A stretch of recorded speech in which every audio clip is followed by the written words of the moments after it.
안녕하십니까? 네, 설 연휴 잘 보내셨습니까? 예, 잘 보내셨는지요? 저희들은 네, 그동안 장이 열려서 뉴욕은 계속 움직였습니다. 예, 뭐 바쁘게 계속 근무도 움직이셨던 것 같습니다. 정상적으로 했고요. 네, 네, 네, 어, 네. 네, 상황 한번 알아봐야 할 것 같은데요. 주요 기업들의 4분기 실적 그리고 성장률이 발표되고 있습니다. 뭐 넷플릭스, 애플, 알파벳, 엔비디아 급등했다는 소식도 전해지고요. 어떻습니까? 실적 정리 좀 해주시죠. 네, 뭐 다른 기업들보다 이른바 팡 종목 가운데서도 가장 지진화에 속했던 넷플릭스에 대해서 좀 말씀드리겠습니다. 지난주에 연결됐을 때도 넷플릭스 실적을 좀 주목할 필요가 있다. 월가에서는 그렇게 우호적으로 보고 있지 않다고 얘기를 했었는데요. 결론적으로 말씀드리면 넷플릭스가 최근 5영업일 동안 11% 이상 올랐습니다. 당초 우려했던 것만큼 그렇게 실적이 나쁘지 않았다라고 풀이되면서 선전한 것으로 보입니다. 지금 일단 넷플릭스는 가입자가 766만 명이나 늘어났다고 밝혔습니다. 그리고 창업자였던 헤스팅스가 명예퇴진한다는 것도 투자자들에게 긍정적인 그런 평가를 받은 것 같습니다. 넷플릭스는 4분기에만 월가가 당초에는 457만 명 정도 늘어날 것이라고 봤는데 그 부분보다 훨씬 더 많이 늘어난 그런 회원가입 실적을 발표했고요. 지난해 말 기준으로 글로벌 회원이 2억 3,100만 명에 달한다고 밝혔습니다.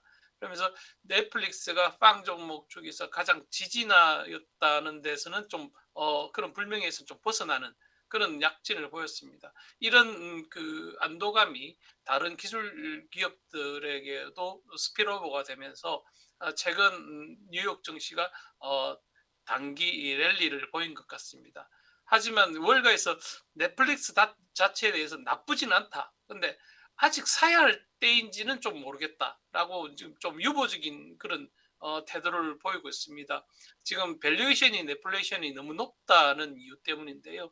골드만삭스는 넷플릭스가 실적이 좋았지만 여전히 매도 의견을 제시하고 있고요.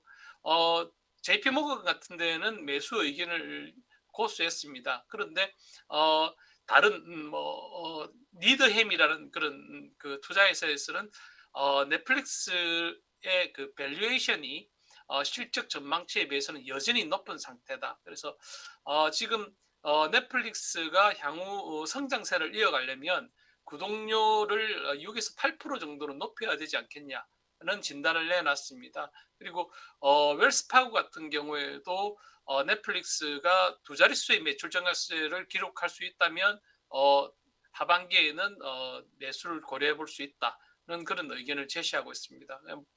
전반적으로 이렇게 그러니까 실적이 선방을 했지만 당장 매수해야 될 만큼 그렇게 매력적인 수준은 아니다. 그런 평가로 이어진 것 같습니다. 네. 아무래도 지금 미국 연준의 금리 정책에 대한 관심이 좀 떨어질 수밖에 없는 상황이다 보니까 기업 실적에 대한 관심이 이제 더 많이 갈 것 같아요. 이번에 지금 뭐 테슬라도 지금 발표가 있죠. 이번 주에 우리 어디 주목해서 봐야 되고 또 그쪽의 실적들이 어떻게 예상되는지 한번 좀 짚어주시죠. 네, 우선 개인적으로 그 가장 큰 소프트웨어 기업인 마이크로소프트가 최근에 크게 주목을 받고 있다는 점을 좀 짚어봐야 될 것 같습니다. 마이크로소프트가 최근에 챗 GPT를 발표하면서 엄청난 반향을 일으키고 있는데요. 일단 실적은 어, 기대했던 만큼은 나오지 않았습니다. 다만 클라우드 사업이 상당히 부진할 것으로 봤는데 선방했던 것으로 진단됐고요. 매출 증가율은 6년 만에 최저치를 기록했습니다. 이게 이제 PC 매출이 워낙에 부진해진 탓에 해당 부분의 매출이 부진했었고요. 다만 클라우딩 컴퓨터라는 건 각 기업들이 수요 기반으로 구독 서비스를 하는 형태입니다. 그래서 기업들의 실적이 둔화되면 클라우딩 컴퓨터의 사업도 많이 부진해질 것으로 월가는 봤었습니다. 근데 이 월가가 한 37% 정도 매출이 증가하는데 그칠 것이라고 봤는데 그것보다는 많은 38% 증가한 것으로 발표가 됐고요. 금액 기준으로는 215억 달러를 기록했습니다. 지금 그 MS가 전년 동기 대비 10월에서 12월 달 매출은 2% 증가한 527억 달러라고 밝혔습니다. 월가 예상치인 529억 달러를 소폭 밑돌았는데요. 이게 그 분기 매출 증가율이 2016년 4월에서 6월 분기 이후에 6년 만에 가장 낮은 성장세를 보였습니다. 그만큼 매출 성장세는 좀 부진한 상황이고 경기 둔화세를 뚜렷하게 반영하고 있는 것으로 보입니다.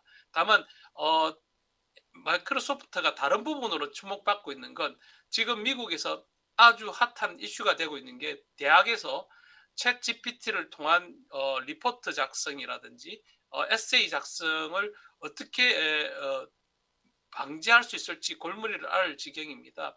예컨대 이코노미스트가 특정한 주제에 대해서 분석 보고서를 내는 것도 이미 챗 GPT가 상당 부분 논리적 전개에 있어서는 큰 오류가 없을 정도로 보고서를 작성할 수 있는 그런 능력을 갖췄다고 합니다. 그래서 지금 상당한 정도로 많이 진척이 돼 있고 지금 이걸 사용해서 블로그를 작성한다거나 에세이를 작성한다거나 했을 때 사람이 작성했는지 챗 GPT가 작성했는지를 구분해낼 수 없을 지경까지 지금 성큼 우리 곁에 와 있다고 합니다. 그래서 이 부분이 향후 마이크로소프트의 성장세에 어떻게 영향을 미치는지가 향후 관전 포인트가 될 것 같습니다. 아울러서 테슬라가 오늘 발표가 됩니다. 실적을 장 마감 이후 발표할 것으로 보였는데요.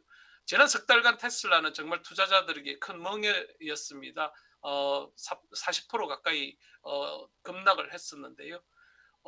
기대해야 할 그런 차량 인도 실적, 전기차 수요 둔화 이런 부분에 있어서 20%나 가격을 할인한 영향이 이번 실적에 어떻게 반영되는지 그런 부분 등을 좀 주목해야 될 것 같습니다. 네, 뭐 예상 실적들 짚어주셨는데 일단 지금까지 실적을 발표한 기업들도 있잖아요. 그런데 60%가 넘는 기업들이 예상을 웃도는 수준으로 발표가 됐는데 그래도 평균에는 못 미친다는 이야기가 있더라고요. 어떤 내용입니까? 네, 그게 이제 그동안 팬데믹 이후에 기저효과 등을 바탕으로 기업들이 실적 호전을 이어왔습니다. 지난 4개분기 평균이 한 76%, 실적을 발표하는 기업의 76%가량이 예상치를 웃도는 실적을 발표해 왔습니다. 근데 지금까지 집계를 해보면 한 64% 정도가 예상치를 웃도는 실적을 발표했다. 그래서 그 예전에 비해서는 현저할 정도로 실적을 웃도는 기업들이 없다. 좀 부진하다. 이렇게 분석이 되고 있는 것이고요. 1994년 이후에 기업들이 예상치를 평균 한 4.1% 웃돌았는데 지금 앞서 이제 4개 분기에는 한 5.3% 실적 예상치를 5.3% 정도 웃도는 그런 실적을 발표해 왔습니다. 지금은 그렇지 못해서 좀 부진하다는 게 이제 실적에 반영되고 있습니다. 그래서 향후에 좀 더 걱정스러운 것은 미국 경제의 3분의 2는 소비가 덧받치고 있습니다. 근데 이 소비가 좀 부진해질 게 명확해지고 제조업도 위축 국면으로 들어섰습니다. 그래서 지금 2월 연준이 긴축 기조를 이어갈 것으로 보이는 가운데 실물 경제가 빠르게 쪼그라들고 있어서 이 부분에 대한 우려는 여전할 것 같습니다. 네, 이번 금요일 날 PC 물가 발표되죠? 지금 PC 물가에 대한 전망은, 그러니까 컨센서스는 어느 정도 형성돼 가고 있습니까? 네, PC 물가, 연준이 상당히 선호하는 물가 지수입니다.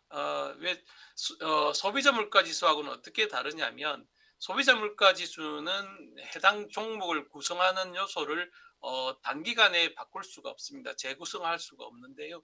PC 가격 지수는 1년 단위로 아주 신속하게 재구성할 수 있습니다. 그래서 현재의 인플레이션 압력을 반영하는 건 오히려 PC 가격 지수다라고 지금 평가되면서 연준이 선호하는 물가 지표가 됐는데요. 이코노미스트들은 그는 PC 가격 지수 기준으로 전월 대비는 한 0.3% 오르고 지금 전달에 0.2%보다는 조금 높아질 것이라고 보고 있습니다. 그리고 전년 동기 대비 비율로는 4.4%, 전달에 4.7%에서는 소폭 낮아질 것으로 보고 있습니다. 다만 이제 12월 CPI가 이전보다 크게 둔화됐기 때문에 인플레이션에 대한 우려는 이미 월가에서 다 반영이 된 것 같습니다. 연준은 서비스 물가 부분도 좀 주목해야 될 것 같긴 하지만 이제부터는 물가 지표 자체보다는 고용이 대래 더 중요한 지표가 됐다.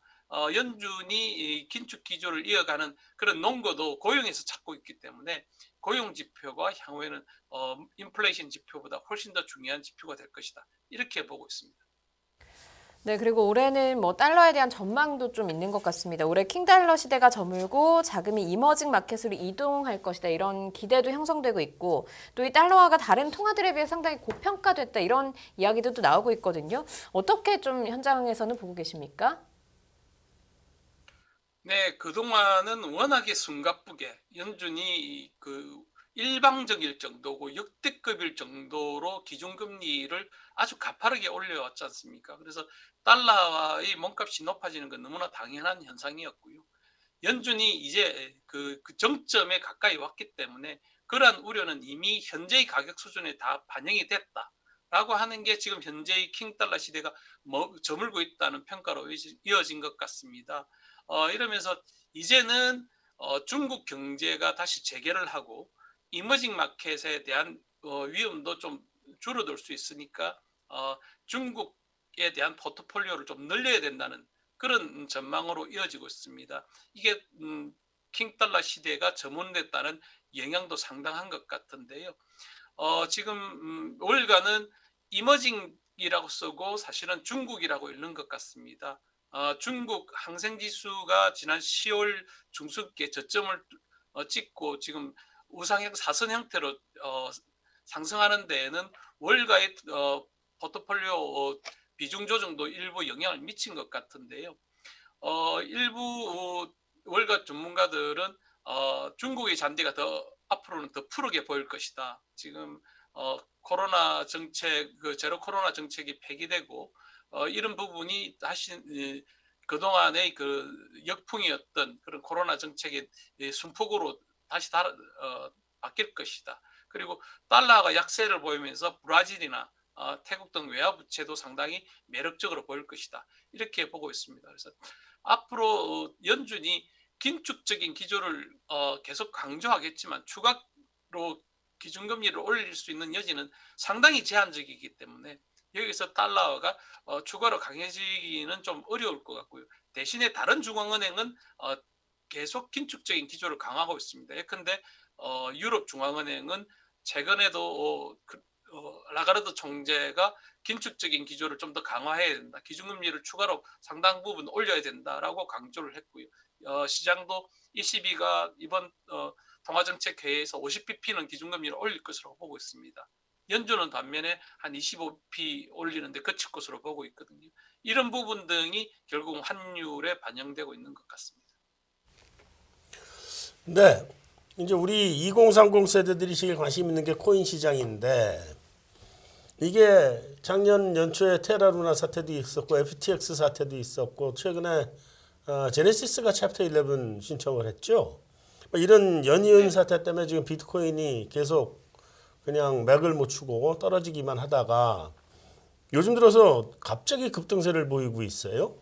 이게 위험선으로 지금 바뀌는 시그널로 봐도 괜찮을까요?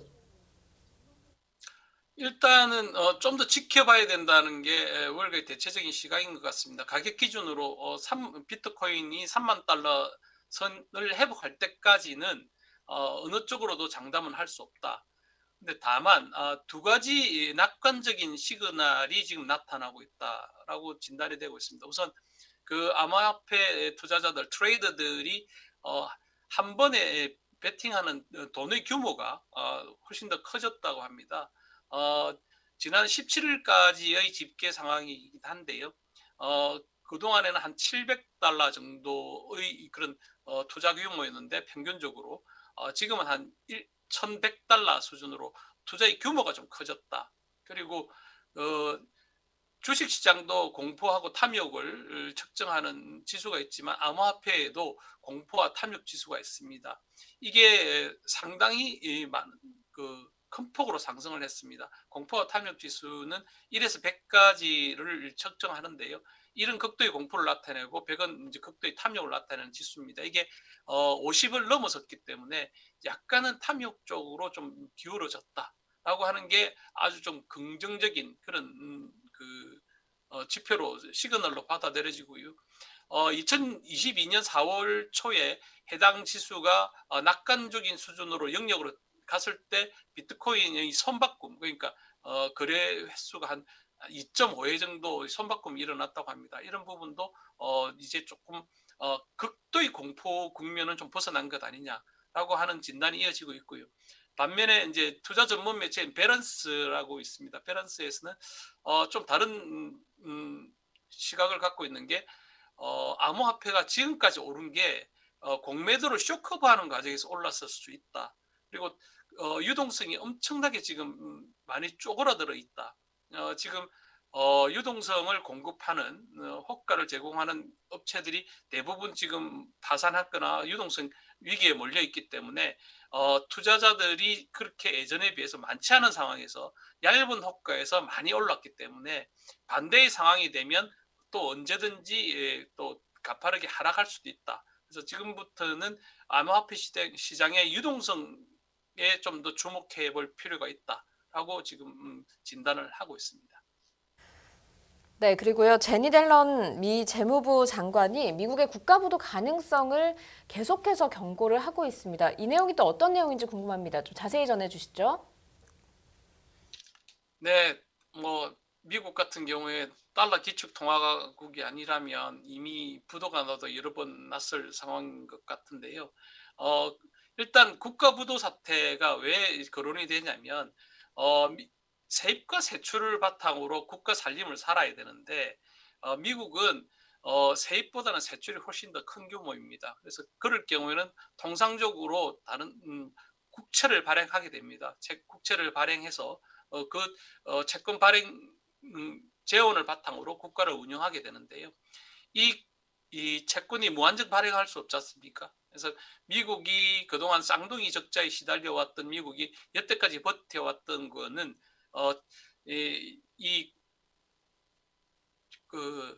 채권의 한도를 계속 늘려왔던 부분이거든요. 달러와의 발권력을 바탕으로 여태까지 버텨왔는데요. 이게 극도로 양분화되어 있는 민주당하고 공화당의 그런 정치적 지형 때문에 매번 내용을 겪어왔습니다. 그래서 국가 부도 사태 직전까지 갔다가 극적으로 타협을 하고 해왔던 상황이 많은데 이번에는 좀 상황이 좀 더 심각해질 수 있다. 왜냐하면 공화당이 하원의 다수당을 차지했는데요. 공화당의 하원 의장을 맡고 있는 메카시 의장이 15번의 그런 투표를 거쳐서 겨우 당선이 됐습니다. 그래서 이 사람이 협상력이 그렇게 크지 않고 공화당의 그런 좀 초강경파들의 목소리가 커진 상황에서 국가 디폴트 상황도 불사할 수 있다. 그런 우려가 좀 있는 것 같습니다. 그래서 옐런 장관이 만약에 그런 사태가 벌어지면 이게 미국만의 문제가 아니고 글로벌 금융위기로 이어질 수 있다고 지금 경고를 하고 있는데요.